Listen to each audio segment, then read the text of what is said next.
الحمد لله رب العالمين والصلاة والسلام على سيد الأنبياء والمرسلين أما بعد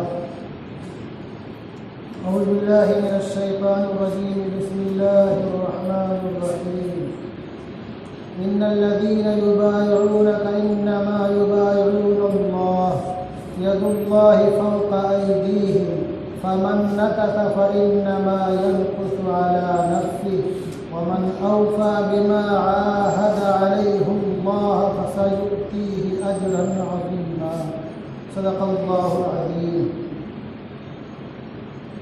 عن عائشة رضي الله تعالى عنها أن النبي صلى الله عليه وسلم قال: يا عثمان إنه لعل الله يقمصك قميصا فإن أرادوك على خلعه فلا تخلعه لهم رواه الترمذي. وعن طلحة بن عبيد الله قال: قال رسول الله صلى الله عليه وسلم: لكل نبي رفيق ورفيقي يعني في الجنة عثمان رواه الترمذي. حضرات محترم، یہ ذی الحجہ کا مہینہ چل رہا ہے. گزشتہ جمعہ کو جناب رسول اللہ صلی اللہ علیہ وسلم کے دوہرے داماد پیکرے جود و سخا،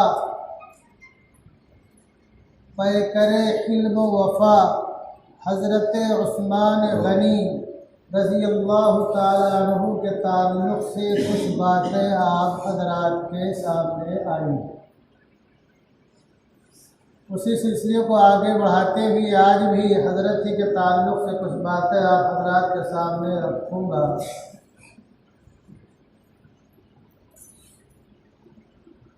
جناب رسول اللہ صلی اللہ علیہ وسلم کی دنیا سے رخصت ہونے کے بعد حضرت ابوبکر رضی اللہ تعالی عنہ کی خلافت تقریباً 2.25 سال، پھر حضرت عمر فاروق رضی اللہ تعالی عنہ کی خلافت 10 سال، اور اس کے بعد حضرت عثمان غنی رضی اللہ تعالی عنہ کی خلافت 12 سال، 12 دن کم 12 سال رہی. حضرت عثمان رضی اللہ تعالی عنہ کی شہادت اور مدینۃ الرسول میں بلوائیوں اور سبائیوں کی تخریب کاری کو سمجھنے کے لیے کچھ پیچھے جانا پڑے گا. حضرت عثمان رضی اللہ تعالی عنہ کی خلافت کا جو 10 سال ہیں وہ ویسے ہی ہیں جیسے کہ حضرت عمر فاروق رضی اللہ تعالیٰ عنہ کی خلافت 10 سال تھی. مسلمانوں کی پیش قدمیاں جاری تھی، اتحاد و اتفاق تھا، اور مسلمانوں کا روب غیروں کے دلوں میں بیٹھ چکا تھا، بیٹھا تھا اور بیٹھ رہا تھا. لیکن کچھ لوگ دنیا میں ایسے ہوتے ہیں جو اپنے حسد کو، بغض کو، کینہ کو چھپا کر رکھتے ہیں اور موقع کے انتظار میں رہتے ہیں. جب وقت آتا ہے تب اس کا اظہار کرتے ہیں. اگر آپ تاریخ کے اوراق کا مطالعہ کریں گے تو جناب رسول اللہ صلی اللہ علیہ وسلم کہ جب مبارک قدم مدینہ منورہ میں پڑے تو آپ نے وہاں کے یہود سے معاہدہ کیا. مشرکین کا قلع قمع ہو گیا جزیرہ نمائے عرب سے.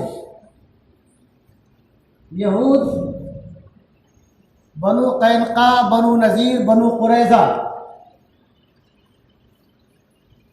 ان لوگوں نے بار بار بدعہدیاں کی، وعدہ خلافی کی، عہد و میثاق کے خلاف کیا. تو سب سے پہلے جو صفایا ہوا بنو قینقاع کا ہوا، پھر بنو نذیر کا ہوا. اور بنو قریظہ نے غزوہ احزاب کے موقع سے بدترین بدعہدی کی، اس کی پاداش میں ان لوگوں کو بھی جلا وطن ہونا پڑا، اور ان لوگوں نے فیصل کس کو بنایا؟ حضرت سعد بن معاذ رضی اللہ تعالیٰ عنہ کو۔ تو انہوں نے کہا کہ ان کے جوانوں کو تہہ تیغ کر دیا جائے، اور انہوں نے تورات کے مطابق فیصلہ سنایا۔ پھر اس کے بعد ان کا آخری اڈا جو خیبر تھا، خیبر سے بھی ان کا قلع کما ہو گیا، وہاں سے بھی ان کو جانا پڑا۔ مشرکین کا خاتمہ اور جزیرہ نما عرب سے یہودیوں کا رخت سفر باندھ کے الگ جانا، اپنی شرارت اور بدعہدی کی بنیاد پر، دھیان رکھنا۔ اور ان کی جو تاریخ ہے سن 70 اور 87 عیسوی میں، یہ جس کو یروشلم بولتے ہیں، ان کا جو ہیکل تھا اس کو تباہ و برباد کر دیا، اور 1,33,000 یہودیوں کو تہہ تیغ کر دیا تھا۔ یہ جناب رسول اللہ صلی اللہ علیہ وسلم کے دنیا میں تشریف لانے سے 500 سال پہلے کا واقعہ بتا رہا ہوں۔ تو یہ سب کیا تھے؟ پوری دنیا میں بکھرے ہوئے تھے، تھوڑے تھوڑے کر کے تھے۔ کچھ مدینہ منورہ میں بھی تھے، خیبر میں بھی تھے۔ تو مدینہ منورہ سے اور خیبر سے ان کا قلع کما ہو گیا، اور پہلے سے دنیا میں بکھرے ہوئے ہی تھے۔ اب ظاہر سی بات ہے کہ اپنی طاقت اور قوت کو مجتمع اور اکٹھا کر کے یہ مقابلہ نہیں کر سکتے تھے۔ تو اب یہ کیا کرنے لگے؟ یہ سازشیں اور اندر سے منصوبہ بندی کرتے رہے۔ جو مدینہ منورہ سے اور خیبر سے مختلف علاقوں سے ان کو جانا پڑا، یہ ان سے ہضم نہ ہو سکا۔ مسلمانوں کی پیش قدمیاں بھی ان سے ہضم نہ ہو سکیں۔ منصوبہ بندی اور سازشیں کرتے رہے اور موقع کی تلاش میں رہے۔ آخرکار حضرت عثمان رضی اللہ تعالیٰ عنہ کی خلافت کے آخری 2 سال میں ان میں تھوڑا تیزی آ گئی، اور مسلمانوں کا لبادہ اوڑھ کر کے اپنے آپ کو مسلمان ظاہر کر کے، یہ بات دھیان رکھو، یہ ان کی پرانی فطرت ہے۔ جب کسی کو کہ یہ بیختنی کرنا چاہتے ہیں، عزت پہنچانا چاہتے ہیں، تو اسی کا لبادہ اوڑھتے ہیں۔ چنانچہ اگر آپ پیچھے کی تاریخ پڑھیں گے تو حضرت عیسیٰ علیہ نبی علیہ السلام کے رفع سما کے فوراً بعد سینٹ پال کا نام آتا ہے۔ وہ حضرت عیسیٰ علیہ السلام کا بہت سخت مخالف اور دشمن تھا، لیکن حضرت کے رفع سما کے بعد فوراً اس نے کہا کہ ہماری ملاقات حضرت عیسیٰ علیہ السلام سے خواب میں ہوئی اس طرح سے، اور ہم نے دین عیسوی قبول کر لیا ہے۔ اس نے دین عیسوی قبول کرنے کا ڈھونگ رچا، اور ڈھونگ رچ کر کے اس نے دین عیسوی کا قلع کما کر دیا۔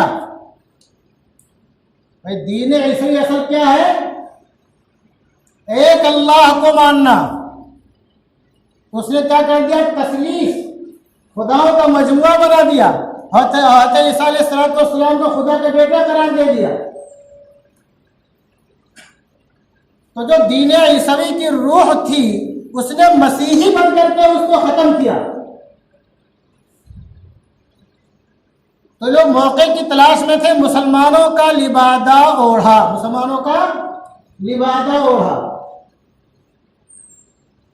اور مسلمانوں کا لبادہ اوڑھ کر کے اسلام اور مسلمانوں کو نقصان پہنچانے کی کوشش کی۔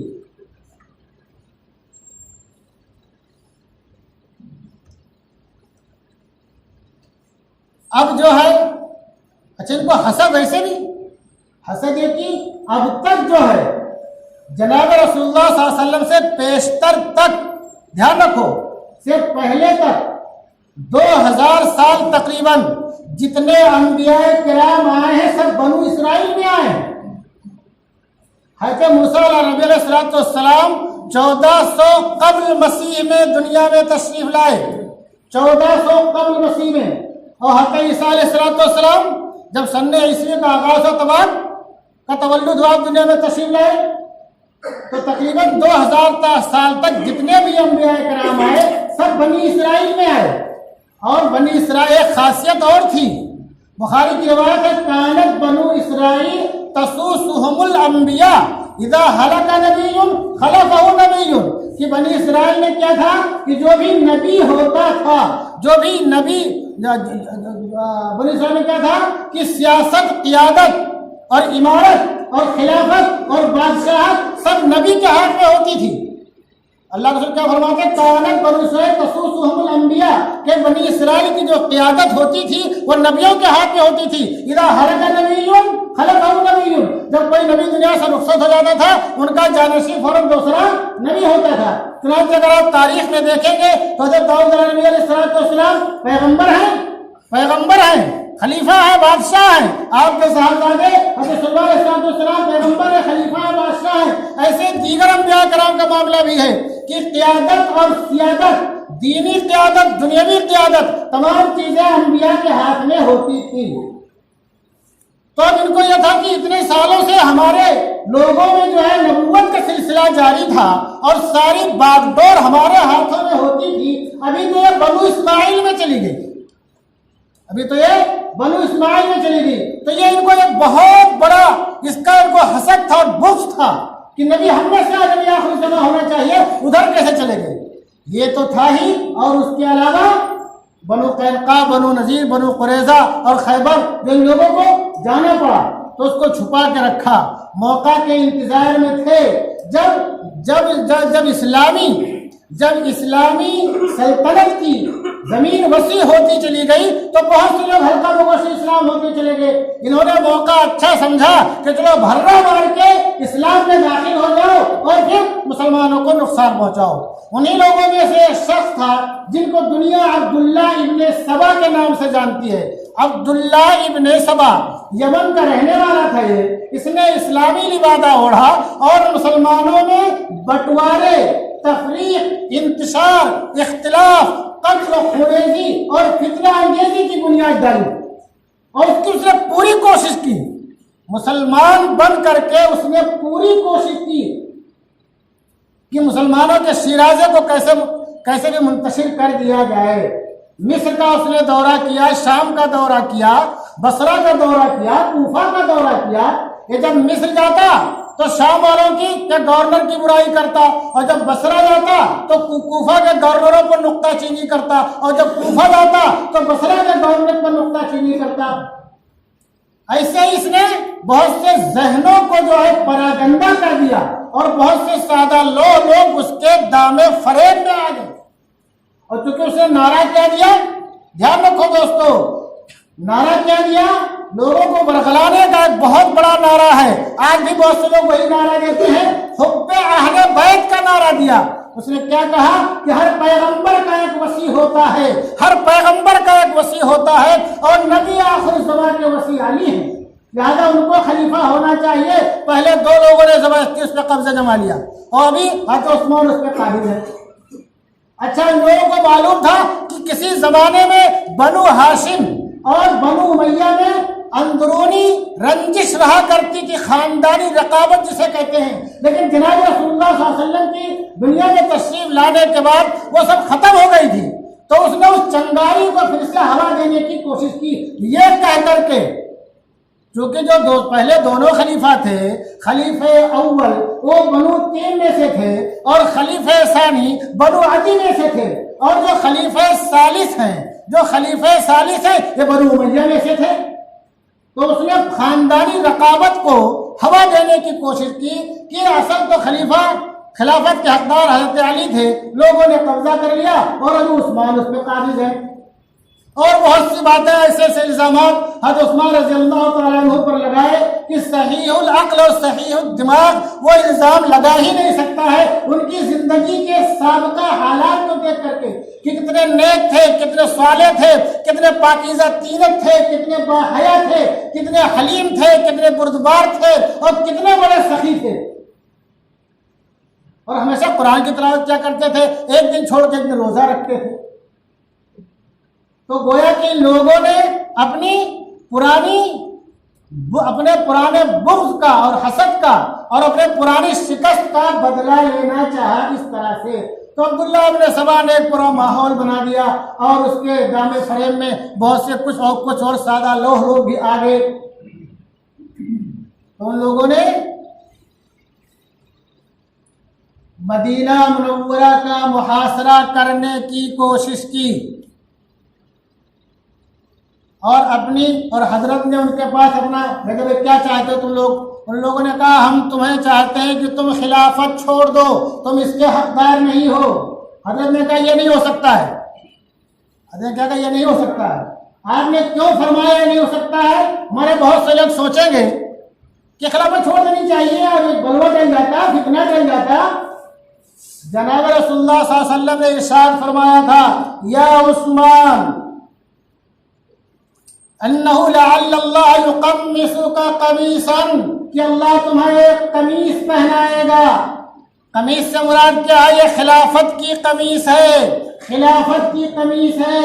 ان اللہ یقمصک قمیصا فإن ارادوک علی خلعہ، کہ لوگ وہ تم سے کھینچنا چاہیں گے، نکالنا چاہیں گے، یعنی کہ تم خلافت چھوڑ دو. فلا تخلعہ لہم، تو تم ان کے لیے خلافت کو یعنی اپنی قمیص کو مت اتارنا، یعنی خلافت کو مت چھوڑنا. تو حضرت نے کہا بھائی خلافت جو ہے، خلافت میں نہیں چھوڑ سکتا ہوں. اب جو دوسرے گورنرز تھے اور مدینہ کے جو کبار صحابہ تھے ان لوگوں نے کہا حضرت ہمیں ان سے مقابلہ کی اجازت دیجیے، مٹھی بھر لوگ ہیں ان کی ہم تکہ بوٹی کر دیں گے، فتنہ ختم ہو جائے گا. حضرت نے کہا میں نہیں چاہتا ہوں کہ مدینۃ الرسول میں میری وجہ سے خون کا ایک قطرہ بھی گرے. میں مدینۃ الرسول کی بے حرمتی نہیں چاہتا ہوں. حضرت عمرو بن عاص نے مصر سے پیغام بھیجا، حضرت ابن معاویہ رضی اللہ تعالیٰ عنہ نے شام سے پیغام بھیجا کہ ہم فوج بھیج دیتے ہیں، ان کا قلع کما ہو جائے گا. آپ نے کہا فوج مت بھیجو، اگر یہاں فوج آئے گی تو مدینہ کے باشندوں کے لیے مسائل پیدا ہو جائیں گے. میں مدینہ کے باشندوں کے لیے مسائل پیدا کرنے والا بننا نہیں چاہتا ہوں. یہ خلافت اللہ کی امانت ہے، میں اسے نہیں چھوڑ سکتا. میری جان لے لے کوئی بات نہیں ہے. پھر لوگوں نے کہا مدینہ سے مکہ معظمہ چلے جائیے، وہاں یہ لوگ ہنگامہ نہیں کریں گے. تو آپ نے کہا ہم نے سنا اللہ کے رسول صلی اللہ علیہ وسلم کو فرماتے ہوئے کہ مکہ میں خوریزی ہوگی ایک قریشی کی وجہ سے جس پر آدھی دنیا کا وبال ہوگا، تو مجھے خطرہ ہے کہ میں کہیں وہ قریشی نہ بن جاؤں. تو کہا شام آ جائیے. کہا کیا کوئی گارنٹی لیتا ہے کہ مدینہ منورہ سے نکلنے کے بعد مجھے موت نہیں آئے گی؟ تو کوئی کون اس کی گارنٹی لے سکتا ہے؟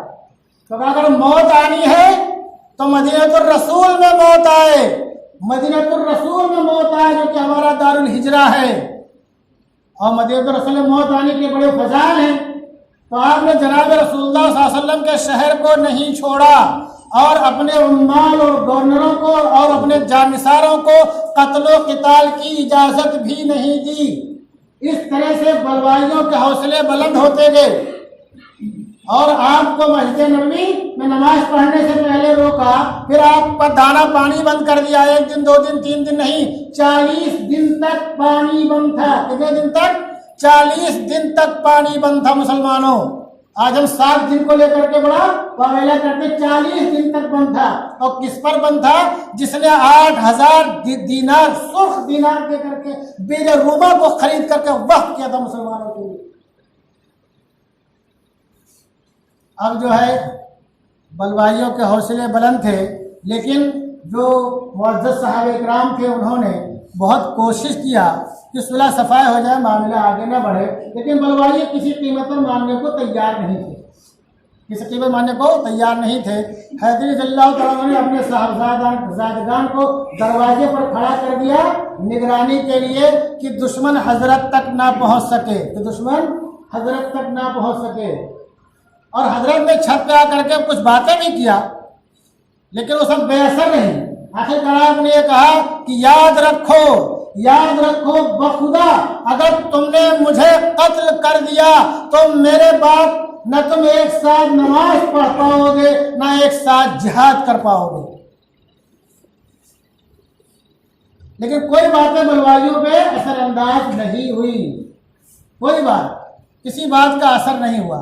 اور میں آپ کو یہ بھی عرض کر دوں کہ آپ کوئی کمزور خلیفہ نہیں تھے۔ حضرت عمر رضی اللہ تعالیٰ عنہ کے زمانے میں 22 لاکھ مربع میل تک کلمہ توحید بلند ہوتا رہا، اور ان کے بعد تقریباً اتنا ہی اور 43 لاکھ مربع میل تک اسلامی حدود اور اسلامی شعار پہنچتے رہے۔ 43 لاکھ مربع میل۔ اور جس نے اپنے دور خلافت میں افریقہ کی وہ جنگ جو کہ بہت مشہور ہے، جس کو حرب العبادلہ کہتے ہیں، بہت مشہور جنگ ہے، اور کئی جنگوں میں اپنے حکمت اور تدبر کی بنیاد پر یہاں بیٹھے بیٹھے ان لوگوں کو پیغام پہنچا کر کے فتح سے ہمکنار کرایا۔ اتنا مضبوط خلیفہ ہے، دھیان رکھو۔ بہت لوگ سمجھتے کمزور، بالکل نہیں، بہت طاقتور اور خلیفہ تھے، لیکن آپ کی حلم اور بردباری اجازت نہیں دیتی تھی کہ مدینہ میں خون بہے، اور آپ مدینہ سے اور جناب رسول اللہ صلی اللہ علیہ وسلم سے آپ کو جو عشق تھا وہ آپ کو اجازت نہیں دیتا تھا کہ آپ مدینہ سے باہر چلے جائیں۔ چنانچہ جمعہ کا دن ہے، آپ نے اپنے اہلیہ محترمہ سے کہا مجھے میرا پیجامہ دے دو۔ عام طور سے پیجامہ پہننا کا رواج نہیں تھا۔ کیوں پیجامہ مانگا؟ کہ کس کے باندھ لوں، قاتل آئے کہیں حملہ کرے، کہیں سطر کا کوئی حصہ نہ کھل جائے۔ حضرت عثمان رضی اللہ تعالیٰ عنہ وہ شخص ہیں جنہوں نے کبھی غسل خانے میں بھی پورا کپڑا اتار کر کے غسل نہیں کیا ہے۔ آپ کچھ دن روزے تھے اور آپ قرآن شریف کی تلاوت کر رہے تھے، اس سے پہلے کچھ اور لوگ آئے تھے آپ کے پاس، اپنے لوگ، تو کہا ہمارے ساتھ یہی معاملہ ہے کہ تم لوگ کچھ مت کرو، ہمارے حال پہ چھوڑ دو۔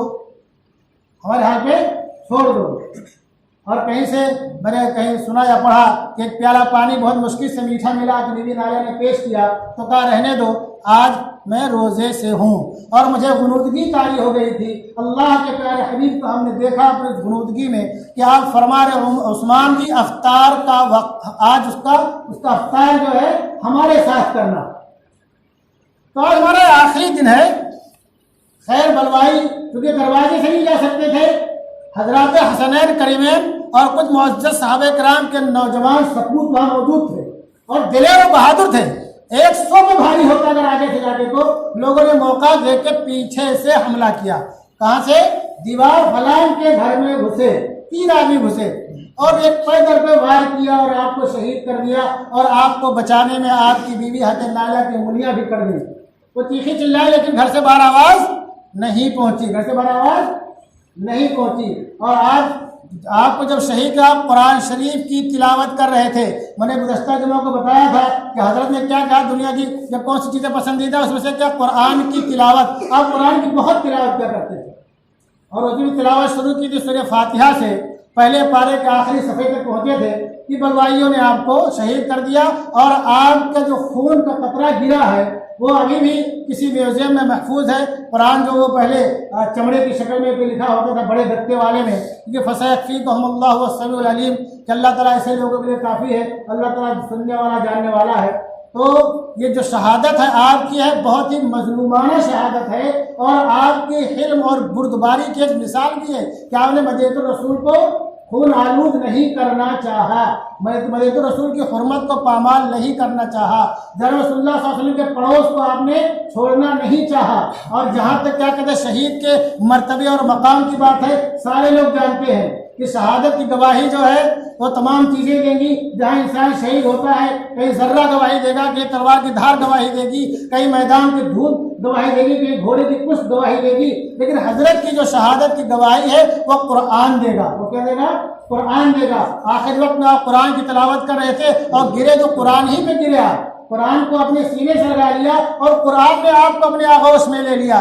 آپ کے مقام و مرتبہ کے تعلق سے میں خالی اتنا عرض کر دوں، ایک روایت ہے حضرت طلحہ ابن ابی حضرت طلحہ بن عبید اللہ رضی اللہ عنہ روایت کرتے ہیں کہ اللہ کے پیارے حبیب نے ارشاد فرمایا لکل نبی رفیق، کہ ہر نبی کا رفیق ہوتا ہے، ہر نبی کا رفیق ہوتا ہے، وہ رفیقی یعنی فی الجنت عثمان، اور جنت میں ہمارے رفیق کون ہوں گے؟ عثمان ہوں گے رضی اللہ تعالیٰ عنہ۔ تو عثمان رضی اللہ تعالیٰ عنہ کے فضائل، ان کے کمالات اور ان کی سخاوت اور ان کی حلم و بردباری، ان کا تدبر اور ان کی حکمت اس بات کا متقاضی ہے کہ کئی گھنٹوں سے بات کی جائے تو بھی بات ختم نہیں ہوگی۔ بس آخر میں اتنا ہے کہ آپ نے اللہ کے پیارے حبیب صلی اللہ علیہ وسلم کے فرمان کے مطابق خلافت کو نہیں چھوڑا، خلافت کو نہیں چھوڑا، اپنی جان اللہ کی راہ میں قربان کر دی۔ اور یہ حقیقت ہے، آپ نے جو کہا تھا کہ میرے بعد تم ایک ساتھ نماز نہ پڑھ سکو گے اور ایک ساتھ جہاد نہ کر سکو گے، جو مسلمانوں کی پیش قدمیاں ہو رہی ہیں وہ یقیناً بعد میں تھم گئی اور رک گئی، تھم گئی اور رک گئی۔ 43 لاکھ مربع میل کے آگے، اس کے بعد بہت مدت لگی پھر آگے بڑھنے میں، بہت مدت لگی آگے بڑھنے میں، اور مسلمانوں کے درمیان اس کے بعد جو تلوار نکل آئی وہ اب تک میان میں نہیں گئی ہے، اور نہ مسلمان کسی نقطے میں متفق اور مجتمع ہوئے ہیں۔ ہر ایک کی اپنی الگ الگ شناخت ہے، لیکن اپنی الگ الگ پہچان ہے۔ اللہ تبارک و تعالی ہم تمام لوگوں کو جناب رسول اللہ صلی اللہ علیہ وسلم کی سنتوں کو زندہ کرنے والا بنائے۔ وما علینا الا البلاغ۔